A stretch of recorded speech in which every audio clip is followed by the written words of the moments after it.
Bonjour et bienvenue dans cette première édition du podcast du Musée de la Photo. Je suis Thio Randiamananten.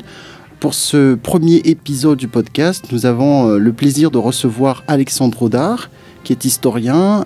Alexandre, bonjour. Bonjour.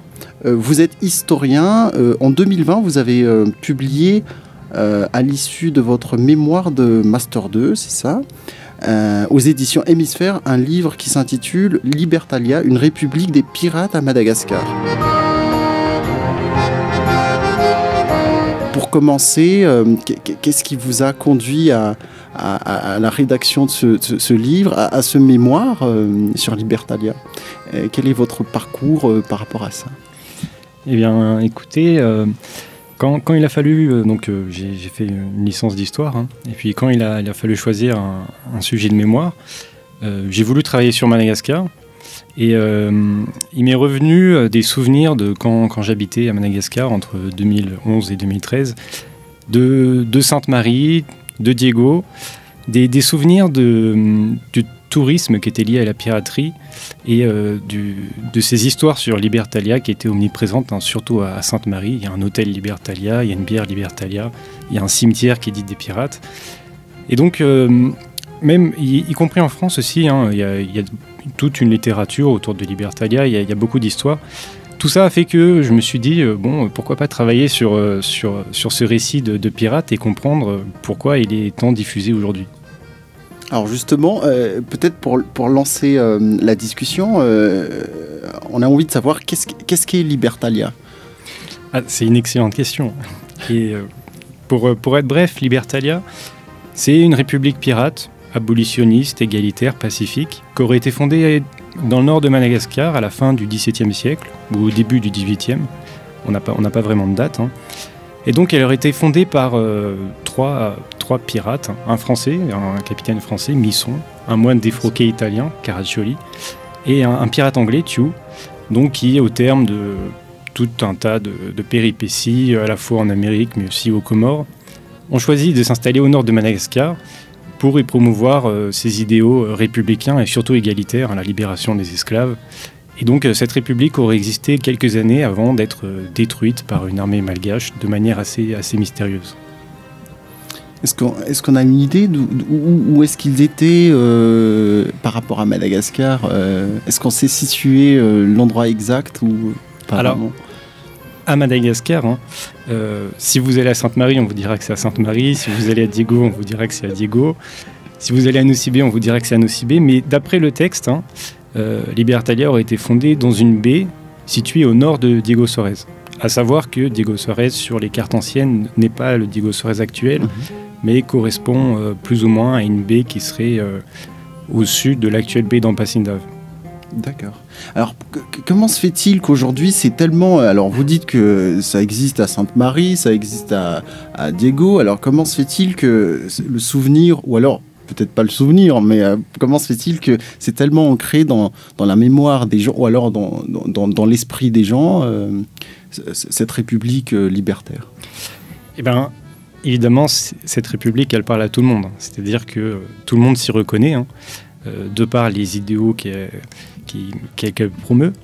Mais cet enracinement, en fait, fait suite à tout un travail d'écriture et un travail historiographique qui a été mené depuis j'ai presque envie de dire plusieurs siècles, mais surtout depuis la période coloniale. C'est-à-dire que Libertalia a fait l'objet d'une littérature très abondante durant la période coloniale, puisqu'elle a été fondée par un Français, un capitaine français, que c'est une république égalitaire, abolitionniste, et elle correspondait plus ou moins au projet colonial français. Et dans ce cadre-là, vous avez les grands Didier, les De Cary, les Deschamps, enfin tous les grands malgachisants de cette époque-là qui l'ont diffusé. Et évidemment, tous ces ouvrages ont fait que beaucoup de personnes ont été touchées par ce récit. Et aujourd'hui, il est à la fois promu par des historiens très engagés, marxistes ou libertaires. Il y a le livre de David Graeber, assez récent, sur Libertalia. Et d'une manière générale, à peu près par tout le monde, puisque c'est un récit qui parle à tout le monde. Alors, est-ce qu'on a des preuves matérielles de l'existence Alors, vous dites qu'il y a beaucoup d'écrits, qu'il y a toute une littérature autour de Libertalia. Est-ce qu'on a une preuve matérielle de l'existence de cette république de Libertalia? C'est bien là le problème, c'est-à-dire qu'on n'a aucune preuve, aussi bien archéologique que textuelle, de l'existence de Libertalia. Bon après, encore une fois, si vous allez à Sainte-Marie ou à Diego, on vous présentera des ruines présumées des tombeaux même des tombeaux. Mais non, dans les faits, il n'y a aucune preuve de l'existence de cette république, et c'est bien là le problème. Et c'est aussi ça qui fait que le mythe se diffuse, puisque le mythe peut prendre forme là où on a envie qu'il prenne forme, donc notamment à Madagascar. Mais non, la seule en fait mention de Libertalia, et celle qui est faite dans le texte originel, qui est donc, dont l'auteur est un certain capitaine Charles Johnson, qui serait le pseudonyme présumé de Daniel Defoe, le fameux romancier qui a écrit Robinson Crusoe. Mais dans les faits, à part ce récit du capitaine Charles Johnson, on n'a aucune mention de l'existence d'une certaine république nommée Libertalia. Parce que par la suite, les gens n'ont fait que reprendre l'histoire justement de Libertalia. Exactement.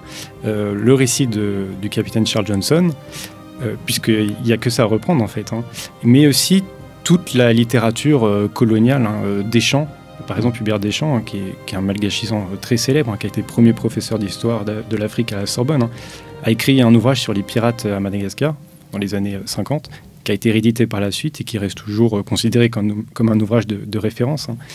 Et donc la plupart des gens se basent sur le livre de Deschamps, qui lui-même ne se base que sur le récit de Johnson.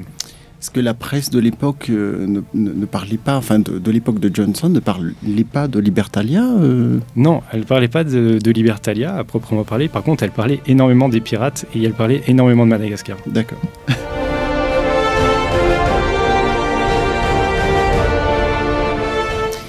Est-ce qu'on a une idée, parce que ça pourrait nous éclaircir également sur l'existence, ou alors un peu plus sur Libertalia, est-ce qu'on a une idée du mode de vie des pirates de Libertalia? Alors, de Libertalia, leur mode de vie est plus ou moins décrit dans le récit. Voilà, il y a une constitution, il y a un certain nombre de règles, l'esclavage est aboli, mais par contre, on a aussi beaucoup d'informations sur la vie des pirates, mais des réels pirates à Madagascar, entre les années 1680 et 1730, là où il y a vraiment une implantation pirate importante à Madagascar. Et donc, quelle est la vie de ces pirates? Elle est, d'une certaine manière, elle peut correspondre à celle qu'on imagine, celle des films, c'est-à-dire que ces pirates viennent pour la plupart de la Caraïbe et viennent piller des navires dans l'océan Indien, puisque en fait il n'y a pas de présence européenne importante dans l'océan Indien et qu'il y a un commerce très important, donc c'est très facile pour eux. Et dans ce cadre-là, Madagascar leur sert de point de ravitaillement et de zone refuge en attendant que la mousson change, puisqu'il y a des conditions de navigation très difficiles. Et donc ils peuvent rester plusieurs mois à Madagascar dans ce cadre-là. Et à Madagascar, ils s'occupent de leurs navires. Les textes mentionnent aussi qu'ils épousent des femmes malgaches. Ils combattent au service de souverains malgaches locaux. Et sinon, évidemment, il y a beaucoup de références aux richesses pillées, à l'alcool, énormément de violence aussi. Et d'une certaine manière, ça correspond à ce qu'on peut imaginer être une vie pirate. Mais ce qui est intéressant à voir, c'est que cette vie pirate, donc réelle, attestée par les archives, correspond assez peu à celle de Libertalia. En l'occurrence, égalitaire, avec une constitution. Alors, il y avait des règles, il y avait un certain esprit d'égalitarisme qui correspond en fait pas vraiment forcément à celui des pirates, mais plus largement à celui des gens de mer, donc aux marins de l'époque. Mais cette vie pirate est quand même assez éloignée de celle de Libertalia, d'autant plus que les pirates à Madagascar pratiquent la traite et en sont les principaux intermédiaires. Alors justement, on parlait de butin, etc. Est-ce qu'il existait vraiment dans cette zone des trésors inestimés, cette zone Madagascar, océan Indien? Est-ce qu'il y avait des trésors inestimables qui faisaient que les pirates étaient présents, donc, dont les pirates de Libertalia? Et il y avait des trésors, pour le coup, inestimables. Les archives sont formelles sur ce point. Vous avez des diamants, vous avez des toiles, vous avez de l'or, vous avez énormément de butin qui est amassé. Alors ce butin, il est fait pour être ramené soit en Europe, soit dans les colonies d'Amérique. C'est-à-dire que les pirates n'aspirent pas forcément à rester à Madagascar, contrairement aux pirates de Libertalia, mais plutôt à rentrer chez eux après avoir fait fortune. Et non, ces richesses sont réelles, on le voit dans toutes les archives, d'autant plus que il y a des pirates comme je pense par exemple au capitaine Évry, qui ont amassé des butins parmi les plus importants de l'histoire de la piraterie. Et tout ça a alimenté tout un imaginaire sur les richesses des pirates à Madagascar. Et quand, à chaque fois que vous avez des pirates qui rentrent demander amnistie à La Réunion, ou à l'île Bourbon à l'époque, ou qui retournent à New York par exemple, ou en Angleterre, à chaque fois il est fait mention de leurs richesses, et donc elles sont très importantes. D'accord. Alors pourquoi voulaient-ils rester à Madagascar? Parce qu'ils ont un trésor inestimable. Pourquoi rester à Madagascar? Pourquoi ne pas revenir à New York? Pourquoi établir une république à Madagascar? Est-ce qu'il y a mention de cela dans le récit ou... Non, c'est justement un des problèmes de ce récit, c'est-à-dire que à aucun moment les pirates ne cherchent à établir une ville ou à s'installer définitivement à Madagascar. La plupart du temps, s'ils restent longtemps à Madagascar, c'est qu'ils y sont contraints, c'est-à-dire que leur navire est en mauvais état ou détruit, qu'ils sont malades, parce que il faut savoir que cette vie pirate, elle est assez dangereuse, mais elle est fatale pour un certain nombre d'entre eux, que ce soit de maladies, d'empoisonnement, de guerre, de tempêtes, de tout ce que vous pouvez imaginer. Mais non, il n'y a pas vraiment d'histoire pirate qui correspondrait à celle de Libertalia. Ces pirates vraiment restaient temporairement, et s'ils arrivaient à survivre, s'ils arrivaient à avoir du butin, ils rentraient chez eux. C'était vraiment la finalité de ces voyages. Il y a des archives qui sont vraiment passionnantes sur ce point, même des archives où des femmes de pirates leur écrivent pour leur demander d'envoyer de l'argent, etc. Donc ça, pour le coup, ça va un peu à l'encontre de ce qu'on peut imaginer être une vie pirate, de base pirate dans l'océan Indien. Est-ce qu'ils avaient des relations avec les populations locales? Encore une fois, ces relations, elles étaient assez conflictuelles. Là, pour le coup, un peu comme dans Libertalia, puisque ces pirates étaient les intermédiaires de la traite. Donc évidemment, cette traite était extrêmement violente, extrêmement prédatrice et entraînait un certain nombre de violences qui sont totalement légitimes. Et il faut aussi dire que, et ça les archives le précisent aussi, que les pirates eux-mêmes étaient violents, que ce soit avec les populations locales, avec les femmes. En plus, ces pirates servaient des souverains dans le cadre de conflits locaux. Donc ces conflits amènent d'autres conflits. Et il faut dire, en plus de tout ça, que les pirates étaient violents entre eux. C'est-à-dire qu'il y a des traces de pirates qui essayent de voler le butin d'autres pirates ou qui s'entretuent. Donc cette vie pirate à Madagascar était extrêmement violente. Mais ils parvenaient quand même à épouser des femmes malgaches. Ah oui, ces mariages étaient indispensables. C'est-à-dire que ces pirates n'avaient aucune attache locale en arrivant à Madagascar. Et c'est vraiment le mariage qui va conditionner leur présence à Madagascar et la possibilité de commercer, puisque les terres ou les richesses vont appartenir à ces femmes. Donc il y a souvent mariage sur place. Mais ces mariages se terminent souvent assez mal, il faut bien le dire, les archives le disent. Mais on est encore une fois assez loin de ce que présente le récit de Libertalia.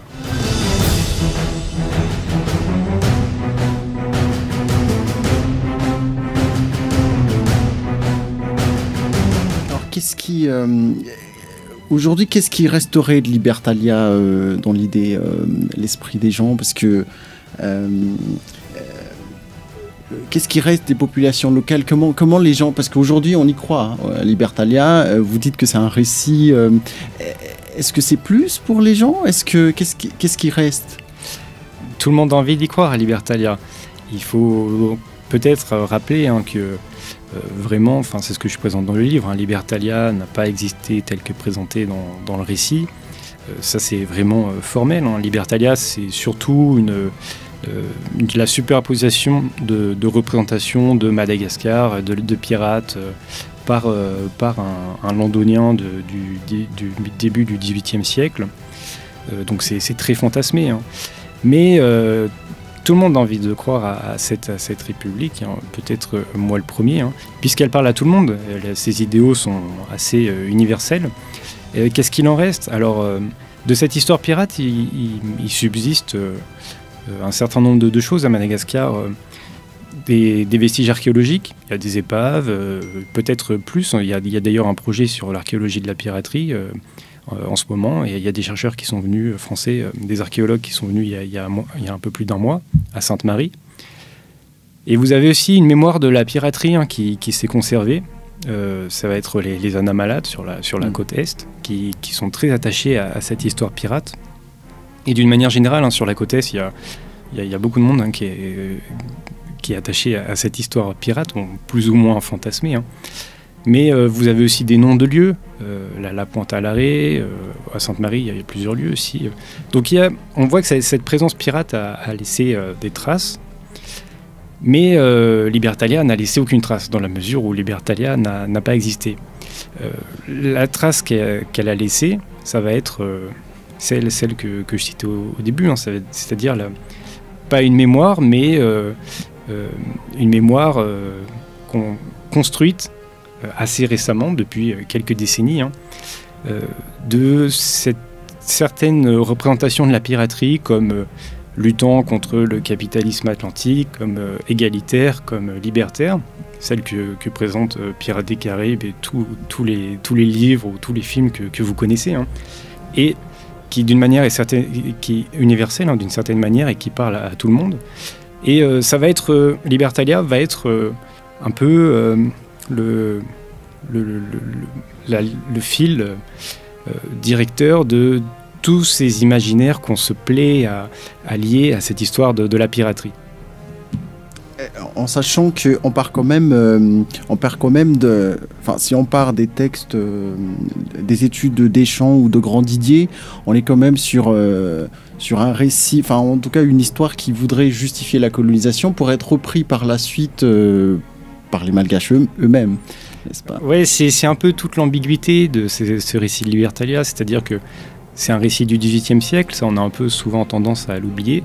C'est un récit qui fait la promotion d'idées et de représentations qui sont totalement dépassées, notamment de Madagascar, puisque les Malgaches sont totalement absents du récit. Et Madagascar, dans le récit de Libertalia, c'est une île qui est totalement dépeuplée, qui est extrêmement riche, qui correspond au fantasme qu'on pouvait avoir en Europe au début du XVIIIe siècle. Et c'est vrai que cette diffusion du récit de Libertalia, elle est assez ambiguë, puisque elle se fait par le biais d'ouvrages issus de la colonisation, et notamment de grands malgachisants. Donc elle pose problème, puisqu'elle perpétue un certain nombre de représentations de Madagascar et des Malgaches. Et d'une autre manière, elle fait aussi la promotion d'idéaux qui sont assez universels et qui sont assez beaux, la liberté, l'égalité, etc. Donc cette histoire de Libertalia, elle est intéressante par cette ambiguïté. Et c'est-à-dire qu'on peut continuer à l'aimer, à la diffuser, à la rêver, et peut-être, encore une fois, moi le premier, je pense tout le monde, mais à condition d'y réinsérer l'autre, c'est-à-dire les Malgaches, et aussi d'y présenter Madagascar telle qu'elle est, et pas une représentation totalement fantasmée de Madagascar. Alors peut-être pour conclure, une question qui va conclure ce podcast, elle est déjà répondue d'ailleurs dans vos différentes réponses. Est-ce que Libertalia a réellement existé? Alors, Ça, bon, c'est dur d'y répondre hein, très, très rapidement. Hein. Mais évidemment, j'explique, toute mon argumentation se trouve dans le livre. Mais non, on peut affirmer de manière formelle que Libertalia n'a pas existé tel que présenté dans le récit. Encore une fois, hein, il y a eu de nombreux pirates qui sont passés par Madagascar. Ils ont tous eu des histoires totalement abracadabrantesques qui leur sont personnelles, hein, mais aucune ne ressemble à celle de Libertalia. Et encore une fois, Libertalia, c'est vraiment... C'est pas un récit de pirate, un récit de gens de mer, un récit écrit par un marin ou par un ancien pirate, hein, mais c'est vraiment la compilation de toute la presse européenne de cette époque, de tous les fantasmes européens de cette époque, peut-être de rencontres avec de réels pirates ou d'anciens marins qui leur ont raconté leurs souvenirs de Madagascar, pourquoi pas. Mais c'est pas un témoignage issu d'un pirate de Libertalia ou d'un capitaine à proprement parler. Hein. C'est vraiment un travail d'écriture qui reprend les mythes de son temps et qui est destiné à un lecteur londonien de 1728. Mais non, on peut vraiment affirmer que ce récit n'a pas existé. Pour autant, peut-être pour terminer sur une note plus... pour continuer le rêve, hein, d'une certaine manière, pour ceux qui le souhaitent, hein, ce qui est intéressant à noter, c'est que si Libertalia n'a pas existé, hein, vraiment on peut l'affirmer, il y a peut-être eu un certain nombre d'expériences politiques entre des mondes pirates européens et des sociétés littorales malgaches. Et il y a quelque chose qui est assez intriguant, c'est qu'en 1716, vous avez un pirate sur lequel on a assez peu d'informations, hein, mais qui se rend à Nassau, là où il y aura une fameuse république pirate, hein, et qui affirme, d'après les archives, hein, vouloir y fonder un second Madagascar, aux Bahamas. Et donc, cette archive, elle est assez intrigante et elle pose un certain nombre de questions, c'est-à-dire qu'est-ce que fonder un second Madagascar aux Bahamas. Et dans ce cadre-là, on peut imaginer qu'à Madagascar, il s'est passé des choses. Peut-être un essai de Libertalia, pourquoi pas. Mais Libertalia, telle qu'on la connaît, n'a pas existé, on peut vraiment l'affirmer. Eh ben, merci beaucoup pour cette réponse qui on va dire qui m'attriste quand même, parce que moi j'ai quand même envie d'y croire. Mais qui d'une certaine manière est enthousiasmante. Pourquoi pas? Qu'est-ce qu'il y a un second Madagascar aux Bahamas? Il s'est passé des choses et vraiment ce sur quoi j'insiste dans le livre, c'est que certes Libertalia n'a pas existé, mais en fait cette histoire des pirates à Madagascar, elle est presque plus intéressante et plus passionnante que celle de Libertalia. On a beaucoup d'archives pour la comprendre. On peut vraiment écrire une histoire de la piraterie à Madagascar.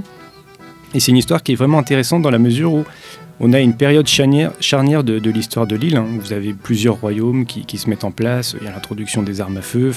Il y a vraiment une recomposition politique à cette période-là.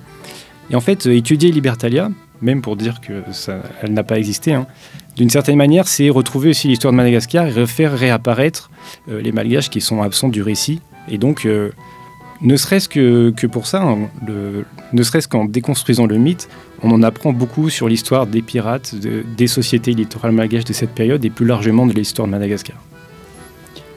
Eh ben, merci beaucoup Alexandre Audard pour votre intervention d'aujourd'hui. Je rappelle que vous avez écrit le livre Libertalia, une république des pirates à Madagascar, qui est en vente au musée de la photo. On vous donne rendez-vous pour une prochaine édition. À tout bientôt. Merci beaucoup et au revoir. Merci, au revoir.